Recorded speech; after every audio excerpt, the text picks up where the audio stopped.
សុំម្ដងទៀត ខ្លាចបងជាឡាយតាមមើលមុខខ្ញុំ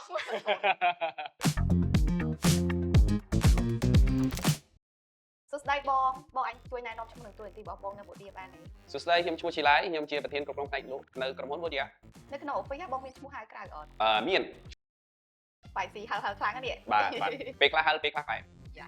បងធ្វើការនៅក្នុងបូឌីរយៈពេលប្រហែលឆ្នាំហើយបង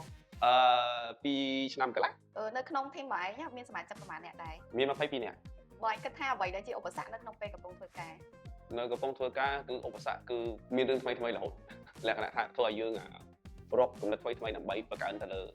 នៅក្នុងក្រុមរបស់យើងណានៅក្នុងក្រុមហ៊ុន ចំពោះការស្លៀកពាក់វិញបងឯងមាន style ប្រចាំខ្លួនមិនដែរ ស្លៀកពាក់របស់ខ្ញុំតាមធម្មតា style របស់ខ្ញុំដូចជាសម័យខ្ញុំអត់ចូលចិត្តតែ smart ប៉ុណ្ណឹងនេះដោយសារតែខ្ញុំ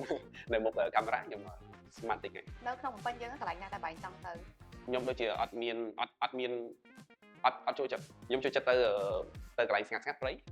តំបន់ព្រៃ បោះតង់ឡើងក្នុងអី បាទ អូសុំពាក្យ3ម៉ាត់ខ្លីៗពីបូឌីបង ធ្វើរៀនផ្លាស់ប្ដូរ នៅក្នុងបូឌីបងឯងគិតថាអ្នកគេដែលកំ pl ែងជាងគេ នៅក្នុងក្រុមរបស់ខ្ញុំមានកូនក្មេងស្រីម្នាក់ជាបុគ្គលិករបស់ខ្ញុំឈ្មោះឡែនគាត់កំ pl ែងបែបមុខស្ងួត ពេលដែលបងធ្វើការបងចូលចិត្តប្រើ Office tool មួយណាជាងគេ ចូលចិត្ត Excel ដោយសារតែ tool មួយហ្នឹងគឺជួយខ្ញុំច្រើនក្នុងផ្នែកលក់ ចំពោះពេលចុងសប្តាហ៍បងចូលចិត្តទៅជប់លៀងកន្លែងណា អត់ចូលចិត្តជប់លៀងទេចូលចិត្តទៅខេត្តបោះតង់នៅក្នុងព្រៃស្ដាប់សំឡេងសត្វយំ សុំពាក្យមួយម៉ាត់ពីថ្ងៃច័ន្ទ ថ្ងៃល្អ ពេលចូលធ្វើការដំបូងបងឯងមានរឿងអីដែលហួសចិត្តជាងគេអត់ ហួសចិត្តជាងគេគឺមានធីមតែ3នាក់ តែឡើយបងឯងមាន22 ខ្ញុំមាន22នាក់ ចាដែរ អរទៅកាន់បងជាឡាយអរគុណដែលបានចូលរួមក្នុងវីដេអូនេះ បាទអរគុណច្រើន